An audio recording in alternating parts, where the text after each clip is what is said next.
പോലീസുകാരെ ആക്രമിച്ച പ്രതികൾക്ക് 20 വർഷത്തെ തടവ് കോടതി വിധിക്കുകയാണ്. ആ 20 വർഷം ശിക്ഷിച്ച ആളുകളാണ് 1 മാസം കഴിയുന്നതിന് മുന്നേ പരോൾ കൊടുത്തിരിക്കുന്നത്. ഇതെന്ത് നിയമമാണ്? ഇതെങ്ങനെയാണ് ഇത് ചെയ്യാൻ സാധിക്കുന്നത്? 20 വർഷം ശിക്ഷിച്ച ആള് 1 മാസം കഴിയുന്നതിന് മുന്നേ ജയിലിന് പുറത്തിറക്കാനുള്ള സൗകര്യം ചെയ്തു കൊടുക്കുക. അതിൽ 3 പ്രാവശ്യം ആദ്യം ജയിൽ DGP 6 ദിവസം കൊടുത്തു, വീണ്ടും നീട്ടിക്കൊടുത്തു, വീണ്ടും അത് ഗവൺമെന്റ് പിന്നെയും നീട്ടിക്കൊടുക്കുകയാണ്. അങ്ങനെ പ്രതികൾക്ക് മുഴുവൻ സൗകര്യങ്ങൾ ഇത് ഈ ഒരു കേസിൽ മാത്രം നിരവധി ഇതിങ്ങനെ തുടർന്നുകൊണ്ടേ ഇരിക്കുകയാണ്. കേരളത്തിൽ ഭരിക്കുന്നത് നിയമമല്ല, രാഷ്ട്രീയ യജമാനന്മാരുടെ കൽപ്പനകൾ ഭരിച്ചുകൊണ്ടിരിക്കുന്ന ഒരു നാടായിട്ട് കേരളം മാറിക്കൊണ്ടിരിക്കുകയാണ്. നമുക്കറിയാം DP കേസിലെ പ്രതികളെ സംബന്ധിച്ച് നമ്മൾ നിരവധി തവണ ഉന്നയിച്ചതാണ്.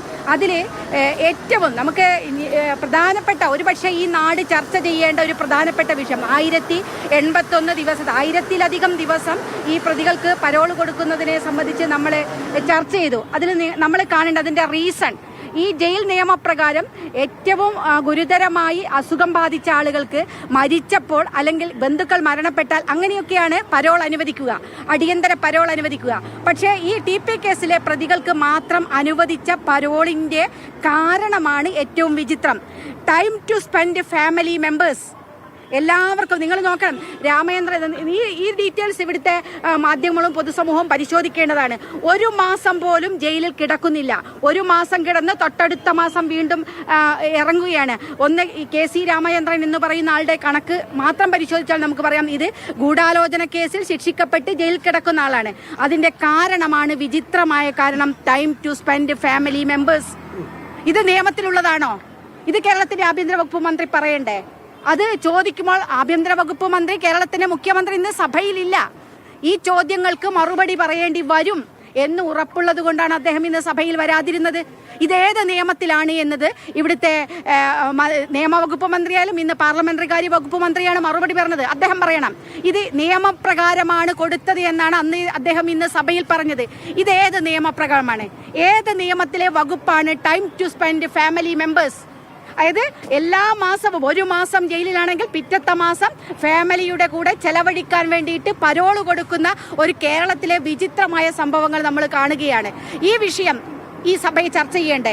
നിരവധി പ്രാവശ്യം ഈ വിഷയം കൊണ്ടുവന്നു, പക്ഷേ സഭ അനുവദിച്ചിട്ടില്ല ഈ വിഷയങ്ങളൊന്നും ചർച്ച ചെയ്യാൻ വേണ്ടിയിട്ട്. ഇന്ന് വീണ്ടും കൊണ്ടുവന്നു. അവർക്ക് ഭയമാണ്. തീർച്ചയായിട്ടും ഒരുപാട് വിഷയങ്ങൾ പയ്യന്നൂരിൽ നടക്കുന്ന പാർട്ടി ഗ്രാമമാണ് പയ്യന്നൂർ. അവിടെയാണ് 50 വർഷത്തിലധികം പാർട്ടിക്ക് വേണ്ടി പ്രവർത്തിച്ച കുഞ്ഞികൃഷ്ണൻ എന്ന് പറയുന്ന സഖാവ് ഈ കാര്യങ്ങൾ പാർട്ടിയിലെ നെറുകേടുകൾ വിളിച്ചു പറയുകയാണ്. അപ്പം അയാളെ കൊല്ലാൻ കൊട്ടേഷൻ കൊടുക്കുന്നുണ്ടാവും. അതിന്റെ ഭാഗമായിട്ടാണ് ഈ ക്രിമിനലുകളാണ് ആ പ്രകടനത്തിൽ പങ്കെടുക്കുന്നത്. പരോള് കിട്ടി പുറത്തു വന്ന ക്രിമിനലുകൾ പ്രകടനത്തിൽ പങ്കെടുക്കുകയാണ്. ഒരു പ്രശ്നവുമില്ല. ഏത് നിയമപ്രകാരമാണ് ഇവർക്ക് ഈ പ്രകടനത്തിൽ പങ്കെടുക്കാൻ കഴിയുന്ന? ഏത് നിയമപ്രകാരമാണ്? ജയിൽ DIG കൈക്കൂലി വാങ്ങുകയാണ്. കൊടിസുനിയുടെ കയ്യിൽ നിന്ന് 1,80,000 രൂപ, അണ്ണൻ സിജിത്തിന്റെ കയ്യിൽ നിന്ന് 45,000 രൂപ. ഇത് വാങ്ങിയത് നമ്മളാരും കൊടുത്ത കണക്കല്ല, കേരളത്തിലെ വിജിലൻസ് കൊടുത്ത കണക്കാണ്, റിപ്പോർട്ടാണ്. വിജിലൻസ് മേധാവി മനോജ് എബ്രഹാം സാർ കൊടുത്തല്ലോ റിപ്പോർട്ട്. എന്ത് നടപടിയെടുത്തു? കുറേ ദിവസങ്ങൾ കഴിഞ്ഞതിന് ശേഷം പേരിലൊരു സസ്പെൻഷൻ. അദ്ദേഹം ഇപ്പോഴും ആ സസ്പെൻഷൻ കഴിഞ്ഞ് വീണ്ടും ഈ DIG ജയിലിൽ തിരിച്ചെത്തും. ഇവരാണ് ഈ ക്രിമിനലുകൾക്കെല്ലാം സൗകര്യം ചെയ്തു കൊടുത്തുകൊണ്ടിരിക്കുന്നത് ഈ നാട്ടിൽ. ഇങ്ങനെ ക്രിമിനലുകളെ വാഴുന്ന ഒരു സംസ്ഥാനമായി കേരളം മാറിക്കൊണ്ടിരിക്കുന്നത് കേരളത്തിലെ സഭയും കേരളത്തിലെ ജനങ്ങളും ചർച്ച ചെയ്യണം. ഇതെന്താണോ പിണറായി വിജയന്റെ മുഖമുദ്ര എന്നത് തീർച്ചയായിട്ടും ഈ നാട് ചർച്ച ചെയ്യപ്പെടേണ്ട വിഷയമാണ്.